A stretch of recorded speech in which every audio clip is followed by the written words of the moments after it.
Donc, nous poursuivons. Donc, nous voyons que par la grâce de Dieu et avec les versets bibliques en fait à l'appui, le Seigneur voilà, est en train d'accomplir sa parole.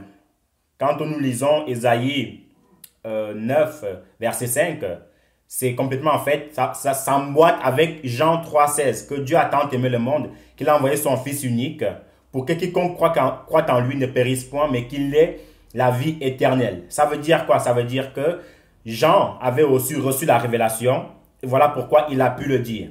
Mais il fallait en fait que euh, le Seigneur Jésus-Christ en fait puisse naître d'une femme pour qu'on l'appelle en fait fils de Dieu ou même fils de Joseph et de Marie. Mais toutefois, ce n'est pas, comment dirais-je, ce n'est pas la puissance qui manquait à Dieu de venir tout de suite en fait, de commencer en fait à prêcher. Non, ce n'est pas ça. Mais c'est parce que c'est l'homme qui avait péché. Il fallait aussi en fait que le Seigneur vienne en tant qu'être humain d'après Philippiens, le chapitre 2, à partir du verset 5 au verset 7, qu'il s'est dépouillé lui-même en prenant l'apparence d'un serviteur. Il s'est dépouillé lui-même.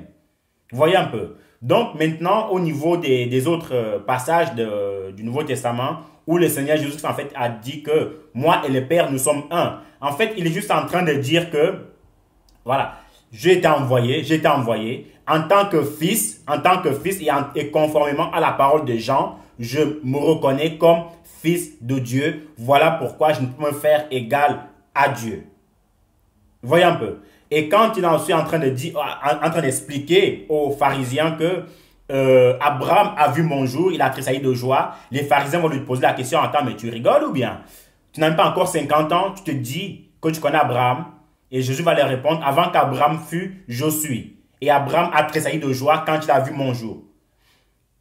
Les pharisiens n'avaient pas la révélation. Ils étaient aveuglés. Ils étaient complètement aveuglés. D'où ils ont commencé en fait à leur jeter les pierres. Mais parce qu'ils ne savaient pas que dans la Torah, dans leur Torah même, dans leur Torah, le Seigneur Jésus-Christ en tant que Dieu avait apparu à Abraham sous forme de Melchisedec. Donc celui qui a ni père, ni mère, ni commencement, ni fin. Voilà pourquoi Jésus en fait a dit que Abraham a vu mon jour, ou Abraham a vu, il était content dans la joie. Voyez un peu, il a vu mon jour, il était dans la joie, mais les pharisiens n'avaient pas la révélation, ne comprenaient pas que c'est de l'histoire que quand Abraham a fait connaissance avec Melchisedec sous l'apparence de Dieu, il s'est révélé tout simplement. Donc, pour dire quoi? Pour dire que Jésus-Christ, en fait, étant venu sous l'apparence d'un homme, étant venu, en fait, comme fils de Dieu, d'après les prophéties, mais dans sa plénitude, dans sa puissance, en fait, il est Dieu en personne et Dieu lui-même, dans la mesure où on l'a lu, où il dira, en fait, que j'enverrai mon messager. Il parle je, pas quelqu'un d'autre, mais j'enverrai mon messager devant moi. Donc, son messager le précédera. Et Jean-Baptiste, en fait, a précédé Jésus. Et quand nous lisons aussi, en fait, l'autre passage concernant, en fait, Étienne, quand la Bible dit, en fait, que Étienne, on lapidait Étienne, et qu'il s'est mis à genoux, il a vu Jésus-Christ, en fait, assis à la droite du Père. Oui, ça, c'est dans la mesure où Étienne aussi, connaissant et savant que Jésus-Christ, en fait, étant venu comme fils de Dieu, donc, voilà pourquoi il nous dit en fait qu'il a vu le Fils de Dieu se tenant en fait à côté de son Père. Mais au ciel et à la lumière de la parole de Dieu, il n'y a pas Dieu, Dieu sur son trône, le Saint-Esprit sur son trône, Jésus-Christ en fait sur son trône. D'où en fait la Trinité. Non, il n'y a pas de Trinité devant le Seigneur. C'est juste en fait que le Seigneur étant puissant, le Seigneur étant grand, il remplit plusieurs attributs. Par exemple, la Bible nous dit que l'homme est formé de 3 choses. L'âme, l'esprit et le corps. Donc, me voici, je suis formé de l'âme, l'esprit et le corps. Ça ne veut pas dire que, parce que j'envoie mon esprit dans une autre ville, que mon esprit, en fait, va se matérialiser en 2 personnes et du coup, on sera 2. Non. Non. C'est une façon de dire que mon esprit qui habite en moi, qu'on ne peut pas voir, alors si je vis dans la sainteté et que j'envoie mon esprit dans une autre ville, alors mon esprit en fait apportera la sainteté dans la vie des personnes vivant dans cette ville-là. Mais en aucun cas, je serai assis ici, il y aura mon esprit ici et puis une autre personne ici. Non. Et comprendre aussi en fait que Dieu, dans sa puissance, il remplit tous les attributs, toutes les fonctions. Par exemple, vous êtes père ou vous êtes mère. En tant que mère, vous êtes la maman de votre enfant, la maman de votre enfant. 2, vous êtes la fille de vos parents.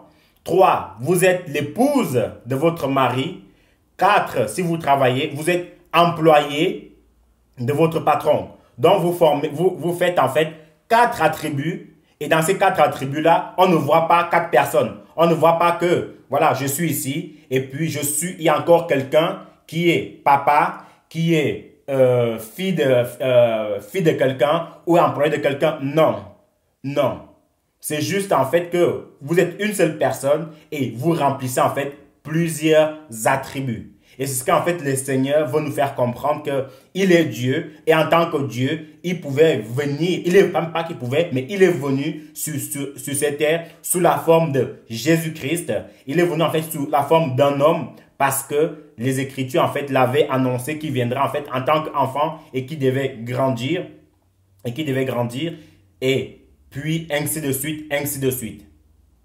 Vous voyez un peu. Donc, c'est vraiment la pensée que le Seigneur veut nous faire comprendre. Et c'est vraiment en fait ce que le Seigneur veut qu'on comprenne tout simplement, surtout avec des passages bibliques à l'appui. Et certainement, il y en a encore d'autres ou surtout l'Ancien Testament, surtout le livre de Jean et Apocalypse aussi, qui représentent Jésus-Christ en fait comme Fils de Dieu, même comme Dieu aussi. Vous voyez? Mais on est en train de représenter Jésus-Christ en fait comme Fils de Dieu parce que d'après Ésaïe 9,5, d'après Jean 3,16, il est venu comme un enfant. Et étant qu'un enfant, on est amené à voir un papa. Donc voilà pourquoi il pouvait dire que j'ai fait les œuvres de mon Père.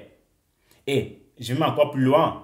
Vous voyez, quand le Jésus-Christ en fait disait aux pharisiens que j'ai fait les œuvres de mon Père, vous voyez comment il est lapidé. Quand Jésus-Christ en fait a dit aux gens que avant qu'Abraham fût, je suis, comment en fait les pharisiens le lapidaient. Alors imaginez-vous encore, quand s'il allait le dire que je suis Dieu en personne, vraiment c'est moi Dieu, et puis voilà, donc vous n'avez pas à croire à d'autres dieux. Ça allait être la catastrophe, ça allait vraiment être mais fini pour lui. Mais il gardait un tout petit peu cette révélation-là en fait pour ce dont cela est réservé.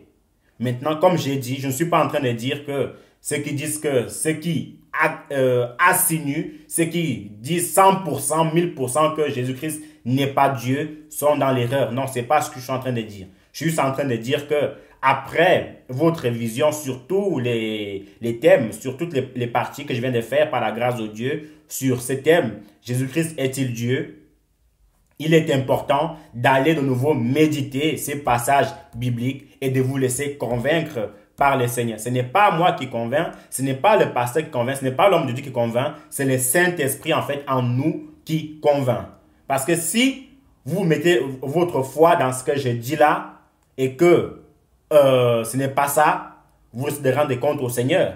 Maintenant, si vous mettez aussi votre foi dans ce que je dis que c'est juste, tant mieux, gloire à Dieu. Donc, j'invite vraiment en fait à tout un chacun qui passe à cette chaîne et qui écoutera vraiment tous ces enseignements du premier jusqu'au dernier à vraiment méditer sur cela, et en prenant tous les passages qui ont été notés, qui ont été dits et méditer, faire une méditation personnelle.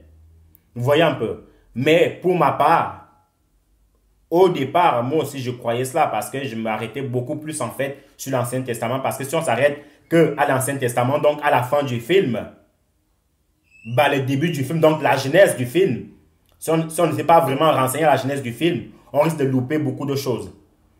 D'où la genèse de la Bible, la genèse de ce thème est super important.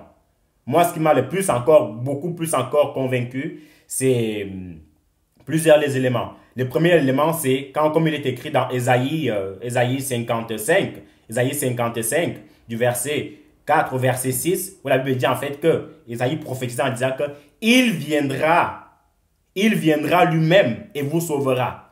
On est en train de parler de Dieu. Donc Dieu viendra lui-même et vous sauvera. Ça veut dire il viendra lui-même et vous sauvera. Ça, c'est ce qui m'a le plus convaincu. Et il y a encore, on continue en fait à méditer, Malachie 3 et 4, où il dit en fait que j'enverrai mon messager, donc mon messager, devant moi. Je l'enverrai devant moi. C'est Dieu qui est en train de parler. Ce n'est pas David, ce n'est pas Abraham, c'est Dieu qui est en train de parler, Dieu en personne qui est en train de parler.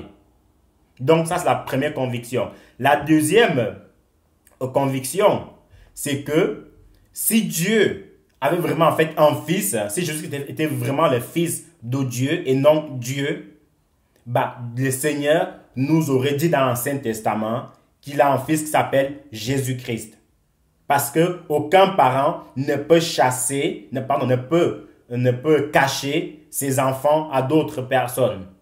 Tout parent, tout bon parent, tout parent honnête, tout parent en fait crédible est amené à dire à pas mal de personnes, pas forcément à crier sur tous les toits que j'ai des enfants, non, à pas mal de personnes que j'ai un enfant. Mais toujours, c'est que si tu as des enfants, les gens doivent le savoir. Les gens doivent le savoir, soit tes voisins, soit tes cousins, soit ta famille doivent le savoir.